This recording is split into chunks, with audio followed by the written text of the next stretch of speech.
Very good. Thank you, Mark, for the introduction.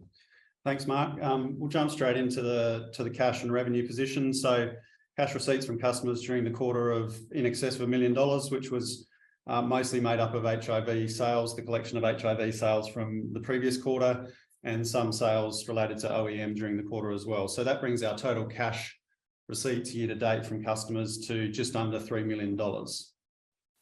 Revenue for the period continued to grow. We've had quarter-on-quarter growth. Obviously, last year there was a lot of COVID revenue that dominated the P&L, and this year we've been able to, I guess, get back to the focus on HIV and on our OEM business. So we've gone roughly $500,000 revenue in Q1, similar in Q2, $600,000 in Q3, and we're anticipating that growth to continue Q on Q into Q4. In terms of the quality of revenue, I think that continues to improve post-COVID, with HIV growing across a number of customers and markets, and John will talk a little bit more about that. And obviously with new products in the pipeline to be delivered in FY24, we can maximise those channels that we've opened up now across a number of different markets and a number of different geographies. And, I think that quality of revenue and recurring revenue, as well as opening up across different markets, gives us an opportunity to have more of a portfolio approach, which improves our overall margin position as we move into 24. At the end of the quarter, we had $8.9 million of cash on hand and remained debt-free.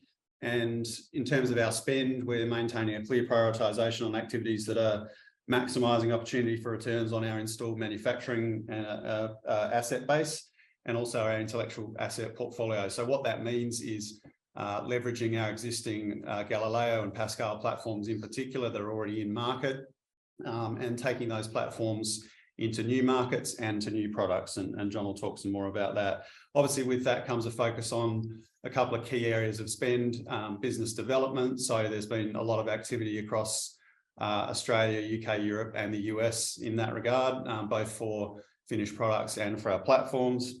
And also, obviously, to maintain and grow our portfolio, we need to continue to focus on regulatory activities and quality activities. So they've been the main areas of spend during the period. Very limited spend on capital because, as I say, we have that installed asset base and production facilities ready to leverage. And really, it's been a focus on business development and product pipeline development. Yeah, and I think we've seen just on the financials a reduction in the overall OPEX of the business, about $1 million of OPEX out over the last year. And that's been to, I think, run as lean as we can, and as Will said, utilise the existing validated capacity that we have and focus on delivering new product opportunities, as well as a restructuring of our go-to-market channel partners to really focus on the emerging consumer health market, where traditional diagnostics companies have not been focused and don't have core expertise. And we'll talk a little bit about some of those channel partners and why we're excited about those. If we go initially to HIV self-test, we're encouraged by the return to HIV within the public health sort of landscape. There was, for a number of years, obviously, an overwhelming focus on everything COVID, and that was not only our customers and partners, but also public health providers in global health, as well as developed countries. And we saw as a result, a drop-off in HIV interest over a period. That's now, I think, returned to normal. And we're also very encouraged by the normalization of at-home testing that's come about from the pandemic, and that's made self-test, particularly for HIV, more of an option now for public health providers. Prior to the pandemic, self-testing was not really, outside of global health, not really seen by public health as a preferred channel. And now we're seeing in the UK, in the US, and more recently, with some positive discussions in Australia, public health recognition of self-testing as a channel. And that's really encouraging for us in two ways. One, because it diversifies the amount of public health channels that we can push into, but more importantly, it's dealing with countries where we get better margins. So selling, obviously, products in Europe and in Australia generates a significantly better per test revenue and per test margin than selling into global health. And we'll start to see, not only, we think, significant step up in revenues, but also better gross margins associated with that.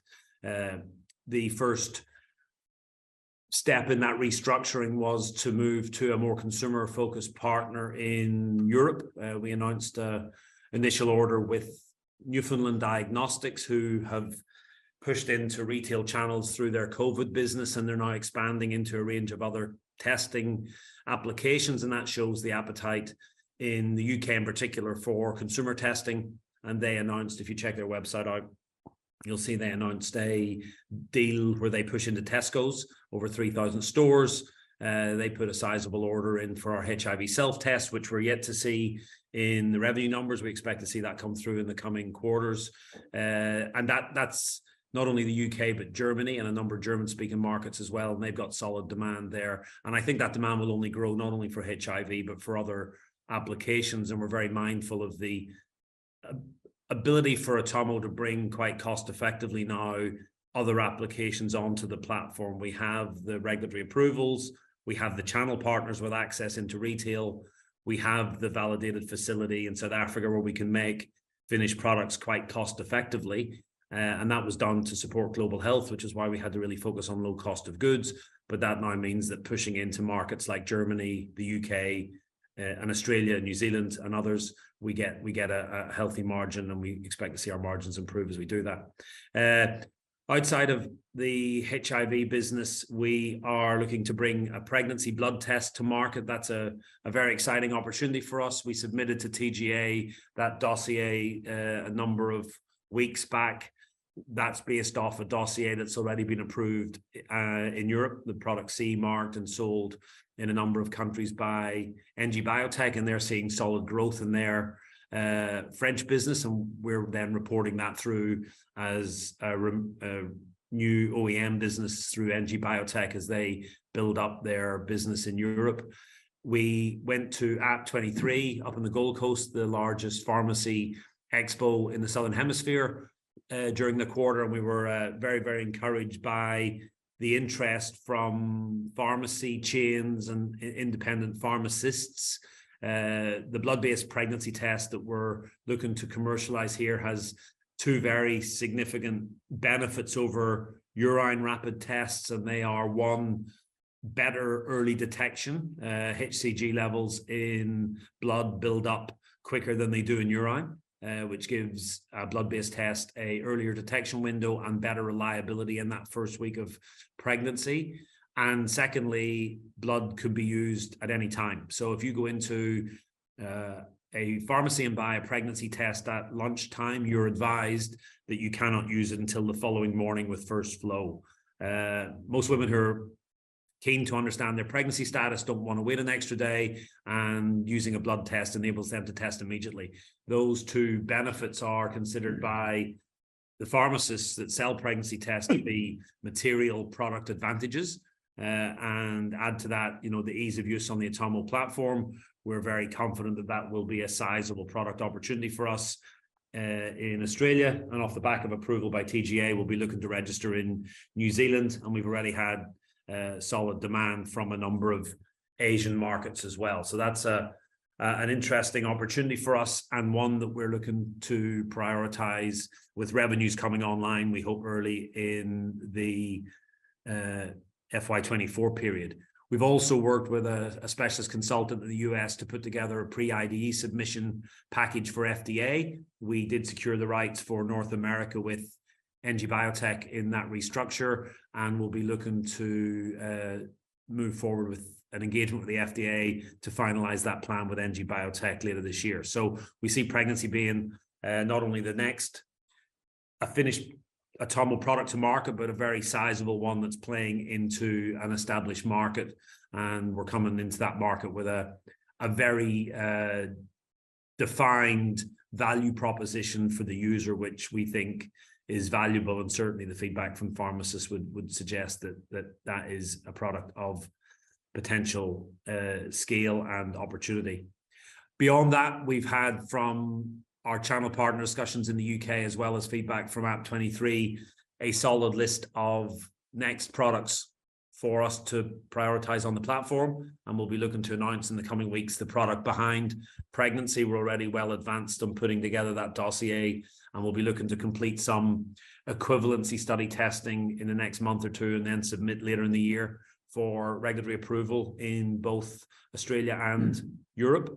And we would expect that product to be approved and in market by the end of financial year FY24. So we'll not only be seeing a build-up of HIV revenues over the year, but also the introduction of pregnancy test and other tests through this financial year. And that will, we believe, show ongoing quarter-on-quarter growth. And it's important to note that that doesn't require a lot of additional investment from Atomo. We have the platform, we have the validated manufacturing, we have the certified facility, and we now have the channel partners waiting for product. And I think that allows us to bring a number of products to market in the next 12 to 18 months with a very modest investment from the business now to get those products to market. We also announced in the period the granting of a number of, we believe, valuable patents in key healthcare markets, primarily US and China. The IP that underpins our technology is fundamental to the value of the business and the ability for Atomo to become a market leader in consumer testing. We have unique usability that the regulators recognize that consumers really value, not only in terms of the ease of use, but also the reliability. That's now been proven in a number of independent studies, and those studies are showing that our device gets regulatory approvals in markets where bits and box formats struggle. And this IP now being granted off the back of a number of first-line patents gives us a defendable proprietary position that allows us to generate a unique position in the market that we can get a premium for, as well as obviously a list of OEM customers interested in accessing that platform. Very encouraged to see our existing OEM customers back ordering product. We did have a hiatus on our OEM business through the COVID pandemic when all of our partners and pipeline partners were focused on COVID solutions. Now that COVID has essentially fallen away from the diagnostic market as a priority product, we're seeing NG Biotech reordering at a rate above the orders we were seeing before the pandemic, and they're very bullish about the opportunities for further orders. We're seeing a new pipeline of opportunities coming through our business development discussions in the US.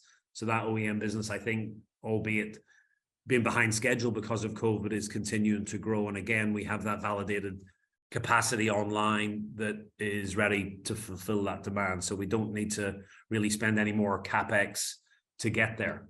So where that leaves us moving into the final quarter, I think, is recognizing that the COVID revenues that we saw, like a lot of companies, has fallen away. We have restructured the channel partner arrangements that we have to move away from diagnostic company partners to consumer health companies, both retail and online.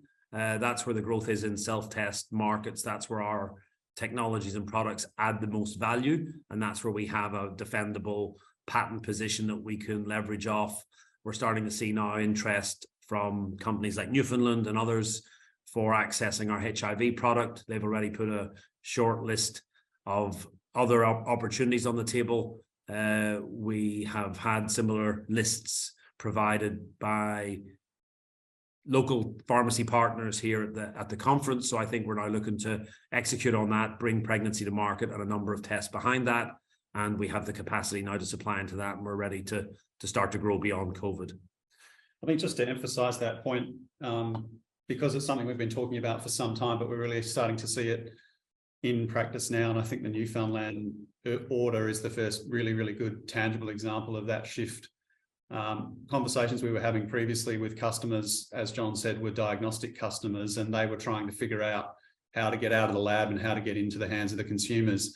These potential customers and existing customers like Newfoundland are coming at it from the other direction. They're coming at it from the consumer's direction. They're coming at it from an FMCG kind of background, and they're coming at it from a, go to market and partner with Tesco's and Coles and Boots and so on. And that is a totally different approach, and one that fits, tremendously well with what Atomo is offering. So I think that shift in the landscape that's, been brought about by COVID, those guys opened up all those channels through COVID. is now really starting to play out in practice. And we think that's just the first example of how we're going to be able to leverage that shift and leverage that, I guess, different approach to the market that these guys take as compared with the traditional diagnostics companies. So that's really, really encouraging and gives us, I think, an opportunity to generate that really quality revenue that we've been talking about, recurring revenue into bigger markets, different markets with higher margins, and also a diversification of the product portfolio. If we find ourselves in a position where we've got UK, Europe, we've got Australia, we've got North America opened up, and it's all underpinned by global health business and OEM, then that's what we're pushing towards, and that's what we're targeting. And I think we're just starting to see the real first tangible steps of that through the last quarter. Yeah, and I think while we wait for that revenue to build up and those products to come to market, we're mindful of the cash on hand position that we have. We've worked really hard to pull OpEx cost out of the business, about $1 million over the year, and we'll continue to run as lean as we can. Our headcount has contracted a little bit as we try to do more with what we've got, and that's to ensure that we've got the capital on hand to deliver these new products to market and start to deliver our range of products into these consumer health channel partnerships that we're now looking to firm up and scale. Yeah, we've had some questions about that cost base and what does that look like in terms of the executive pay, the overall cost base of the business. And I think the point to emphasize is there's a line that needs to be taken during a period like this in the market, which is to be careful with your capital and be sensible with it, but also to continue to invest, and that's what we've been doing. And in order to do that, there is a core cost base to any business and a core cost base to any ASX listed business that needs to be sustained. So I think we've been very, very careful and very judicious with our capital. But as John said, every expenditure decision that we're making, we're thinking about how that plays into the business's overall strategy and how it plays into current market conditions. And the good thing is that we've used shareholders' funds from the IPO to build out that production capacity so that we are now in a position to leverage that. And really now it's about spending on that core business development, the core regulatory and quality activities, and the core quality, I guess, team support for all that activity. So that means having engineers that can onboard products. It means having a team that can deal with regulators in Australia and WHO, in the US. It means having individuals in our different markets that can talk to customers, and that's really the core of the business that we've got in place right now. And I think that's what's required to deliver on the growth that we're talking about. Yeah. So Mark, happy to take some questions from anyone that wants to put them. Thanks, John. Thanks, Will. Yeah, I mean, we had one question there, as you say, on I guess profitability and executive pay, but I think you guys have, in your remarks there, have kind of covered it off. I just wanted to delve a bit deeper into the TGA approval for the pregnancy test, in terms of, what is a kind of a timeline of steps that happens? Let's say, TGA email back tomorrow, or, you get some notification back tomorrow that it's approved. What are the steps that then has to follow so that, if somebody goes to, I don't know, Chemist Warehouse, your product is going to be on the shelf there beside a traditional, clear blue one, so that they can actually have the option to buy it, and kind of roughly how long that kind of process would take before we kind of really start seeing stocking orders or first orders coming through, and obviously revenues coming through from it. I just want to kind of get a bit of a deeper sense of how that would go. Yeah, no, that's a great question. So I mean, obviously the largest variable there is how quickly the TGA response is back, and how much time then it's required to close that process out. Assuming that is smooth, we would be hopeful of initial sales potentially in that first quarter of FY24. Certainly off the back of AP23, we're talking to distribution channel partners in Australia and New Zealand. We've also had inbound inquiries from a number of markets in Asia, which we believe we can get fast track approval once we have the TGA approval. The time to get product in country pretty quick, because NG's already making their version on an ongoing regular basis. So swapping out the branding and packing to the Atomo versions already sort of set up. So, you know, once we get approval, we could have product in country, you know, within a matter of weeks. We're talking to channel partners in advance of the approval. The idea is that we have those agreements either executed prior to approval or ready to go, you know, with approval maybe being a sort of requirement to execute on the final deal, but having that partner lined up, which means then that the go-to-market time on the other side is relatively, you know, prompt. So, you know, we certainly would be looking and hoping to be selling product in Australia this side of Christmas, potentially, you know, not that far into the new FY. And I guess just to add, we're already selling HIV tests into pharmacies. So we have a network of pharmacies that are already Atomo customers. So we'll be able to go to them. Obviously, they'll be our first port of call and ones we can get into quite quickly.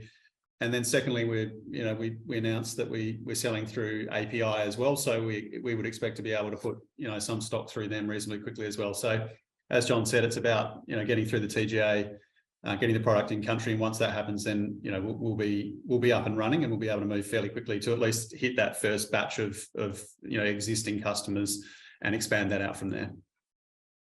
And then just an extension on that, and, you know, the kind of Asian expansion as the, you know, let's say the second order of that.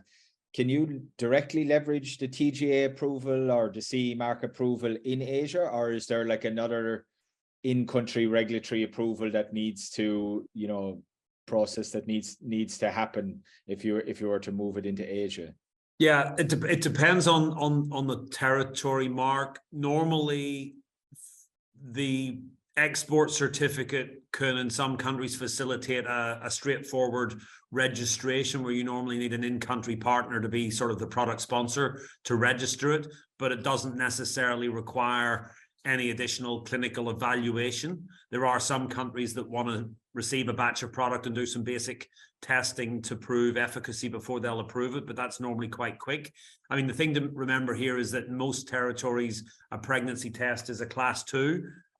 We've obviously been working to a higher standard with HIV being a class 4. In those types of products, countries normally do want to do some independent evaluation, albeit, you know, a sort of summary version, but we don't believe for pregnancy that there's an extensive in-country requalification requirement. So we think the time and effort and cost to get follow-on Asian registrations off the back of TGA is pretty quick.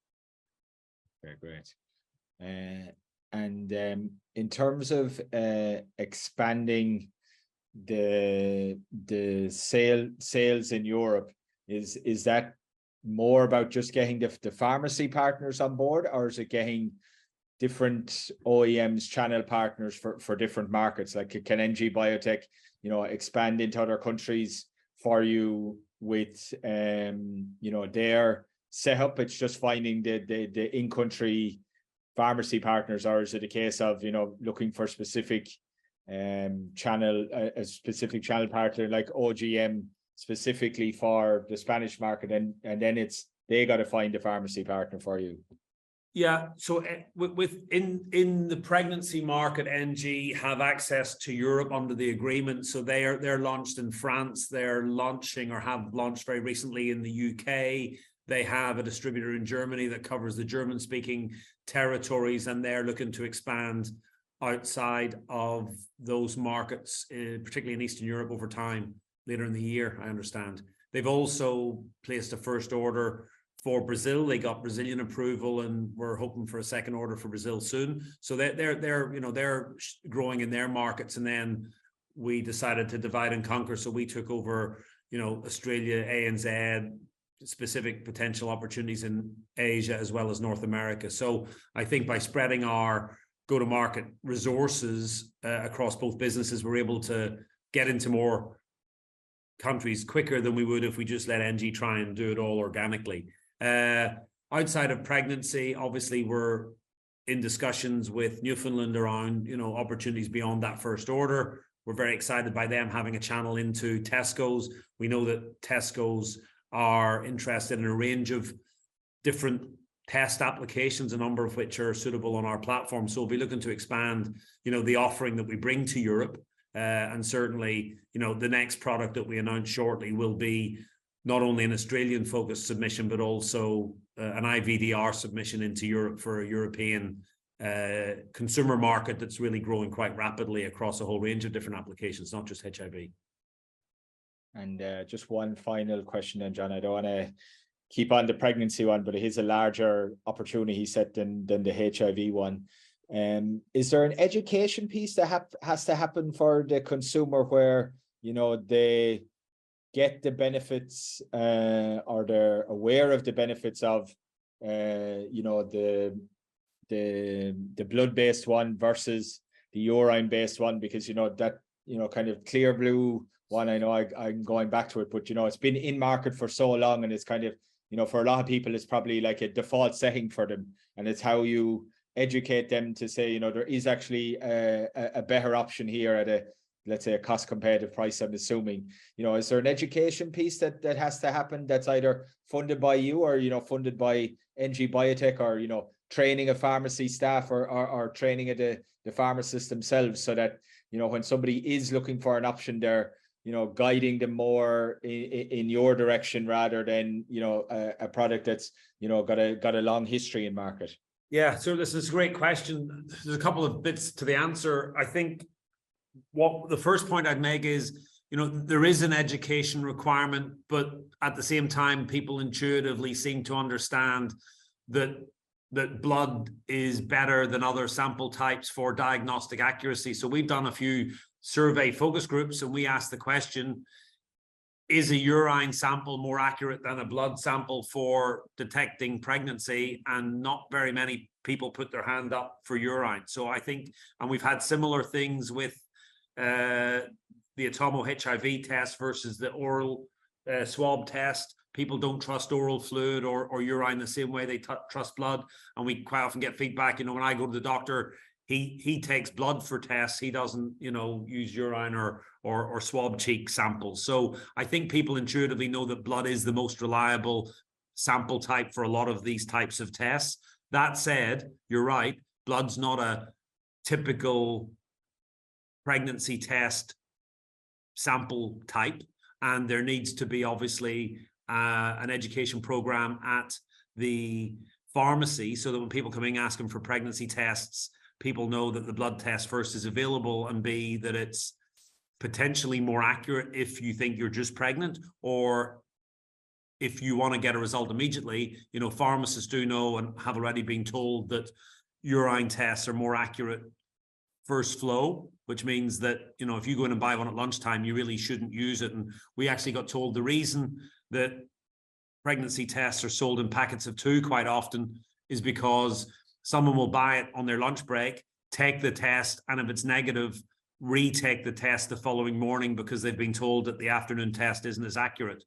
With our device, it is. You only need one test, and it's going to be more accurate than either of the urine tests in that early phase. So I think once that education is out there, the channel, we believe, is ripe for disruption. But yes, we need someone that can help us get that message out. And I think a go-to-market partner that has access into the pharmacy network will be really helpful in getting that knowledge up quicker than potentially we could do it organically with 1 or 2 people. So I think we're looking and open to finding a partner that sees that opportunity, that can really help us get into pharmacies at scale and get that educational piece quickly quantified. But once you do hear that, people accept it and understand it, and it seems intuitive that blood is more accurate. And that's really encouraging, that people aren't questioning how could it be a week earlier. People are saying, yeah, I get that.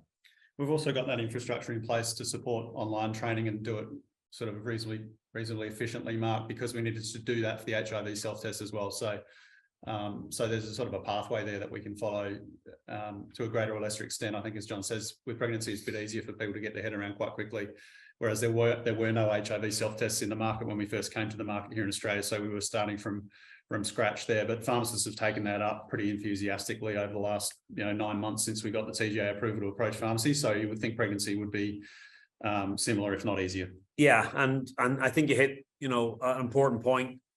HIV is more of a niche market. We have a monopoly here in terms of being the only product to market, but it is a limited market size. I think the pregnancy market obviously significantly larger, several million tests each year in Australia. You know, we think there's significant growth opportunities in that channel.